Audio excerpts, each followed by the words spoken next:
there have been multiple studies done around the world regarding natural immunity to the COVID-19. The CDC came out with a very irresponsible study. We already went through that and the flaws that it has. We're going to go through a little bit of that today. But there was a bit where I talked about how that just kind of just flew it in the face, or slapped in the face, let's say that. A bunch of studies that have been published, many of which peer-reviewed, that say the opposite of what the CDC were saying, and that they suggested using this kind of shaky language that I believe it was 5 times more protected or something of that nature in the event that you got jabs versus having natural immunity. I would encourage you to go watch the previous show as well as the previous segment that we did talking just about that. But Brownstone Institute, which has brought on a lot of other people on board, very respected epidemiologists as well. And this is what they documented here, and I'm going to show you this. It's actually gone up in number. 102 research studies affirm naturally acquired immunity to COVID.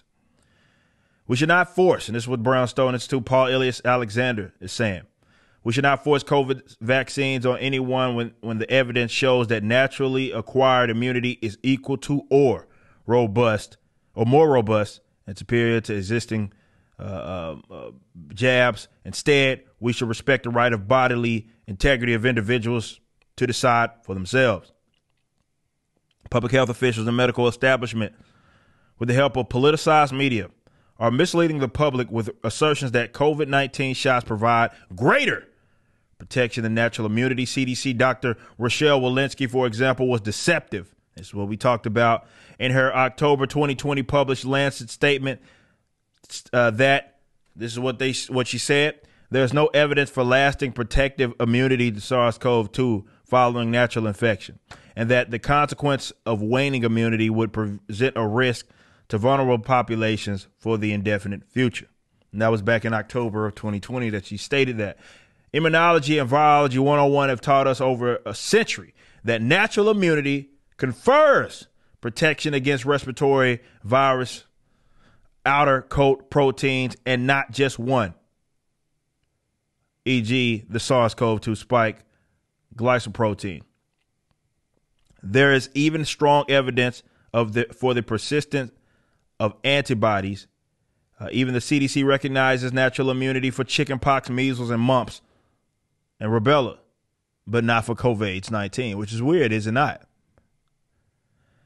The vaccinated are showing viral loads very high, similar to unvaccinated. And the vaccinated are as infectious. We've talked about that. Many studies have confirmed that. They're very inconvenient. We've covered them all on the show, so showing similar viral loads between the vaccinated and unvaccinated, which really strips them of this moronic argument. They love to throw the term out there. This is a pandemic of the unvaccinated, acting as if it's all the unvaccinated fault in terms of this spreading. But you can still, of course, because the jab is not preventing transmission, you can still spread it. This troubling situation of the vaccinated being infectious and transmitting the virus emerged in the seminal, I can't even pronounce that, outbreak papers. The Finland hospital outbreak, Israel hospital outbreak. These studies also revealed that PPE and masks were essentially ineffective in a healthcare setting. So, this is what he does. The Brownstone Institute previously documented 30 studies on natural immunity as it relates to COVID-19. This follow-up chart is the most updated and comprehensive library of 102 of the highest quality, complete, most robust scientific studies and evidence reports position statements on natural immunity as compared to the COVID-19 vaccine-induced immunity, and allow you to draw your own damn conclusion. This is over at brownstone.org. Again, that's brownstone.org. It was 79 research studies. Now it's 102. I benefited from the input of many to put this together. And of course, he gets all of these PhDs that help them, especially the co-authors, doctors, experts in this field. You have Dr. Harvey Risch, medical doctorate, PhD, Yale. You have University of Toronto in the building, Foxhall Cardiology. Medical doctors that have documented all of these studies that are right here. And what they have done, and this is as of October 15, 2021. So just 2 weeks ago. And they have documented 102 studies. And some of this, for example, in number one, necessity of COVID-19 vaccination in previously infected individuals. And they have right here predominant finding on natural immunity. What does it say about natural immunity? What does the first one say? It says cumulative incidence of COVID-19 was examined among 52,000 employees in American healthcare system. The cumulative incidence of SARS-CoV-2 infection remained almost zero among previously infected unvaccinated subjects. Previously infected subjects who were vaccinated and previously uninfected subjects who were vaccinated compared with a steady increase in cumulative incidence among previously uninfected subjects who remained unvaccinated. Not one of the 1,359 previously infected subjects who remained unvaccinated, so they got infected, they remained unvaccinated, had SARS-CoV-2 infection over the duration of the study. Individuals who have had SARS-CoV-2 infection are unlikely to benefit from the COVID-19 vaccination. And this is a study here. Again, there's so many of these here, and we've covered some of these on the show. Okay, it was a very irresponsible study because it wasn't really that, but the CDC wanted to put that out for the sake of headlines, and it was very irresponsible of Dr. Rochelle Walensky in terms of what she said. And many experts took a lot of issues with what the CDC is doing, calling it junk science, which I believe is a great term. Certainly. We talked about Mr. Koldorf, who also now is with the Brownstone Institute, if I'm not mistaken. I can't remember what school, if it was Yale, where he was at. This is an epidemiologist. These guys have the same credentials of the ones that the government put out there and fearmonger and do all of this shit for. Now, again, this is about drawing your own conclusion. Do what you want. But to act as if there aren't studies that discuss and have found multiple times all across the damn world that natural immunity is not only a thing, in a lot of cases, it's better than in comparison to those that have double jabbed, for example. Now, is there money involved in that? No. Of course it's not. Pharmaceutical companies they don't get the money for that, for you becoming naturally immune or you being a healthy individual and you unfortunately getting it and you recovering. Believe it or not, human beings got sick prior to COVID. We did it. It did it all the time. But this is why the one size fits all was always a nonsensical approach. It is not irrational for someone, for example, that is young and healthy to decide that, especially considering adverse impact and effects, that they don't want to take the experiment. That's no matter how safe and effective they claim that it is.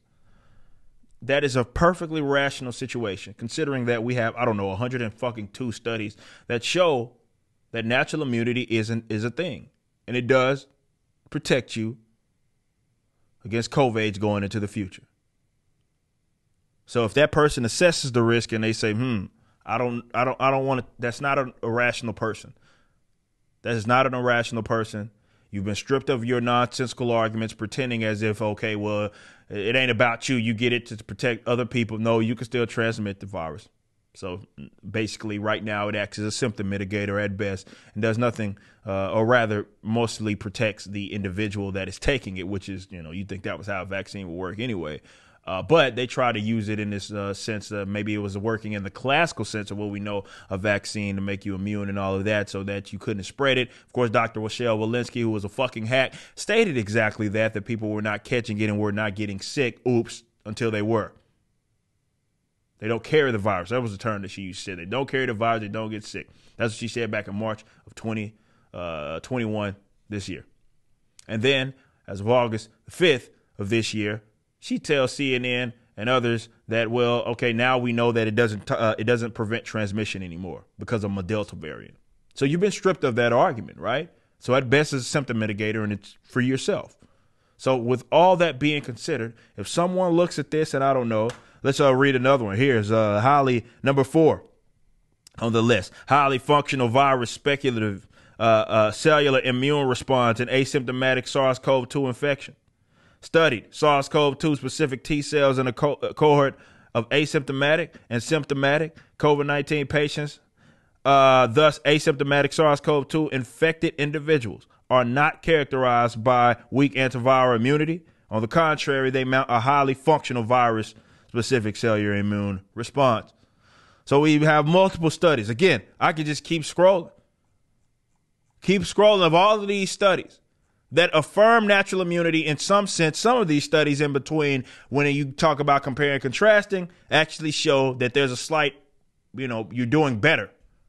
They like to think that these don't exist. And any of these doctors, definitely these fucking TV doctors or these YouTube doctors who act like this shit ain't even a fucking thing, are a bunch of goddamn hacks. See, the problem with what was being deemed as the science, right? They always use this term, was nothing but what the government approved science was, right? Whatever the public health experts that worked for them, and I often getting their pockets lined up by pharmaceutical companies, whatever they said, they made it seem as if the whole entire demographic of experts that have been doing this there for the better part of most of their lives, and what they have documented and what they have seen.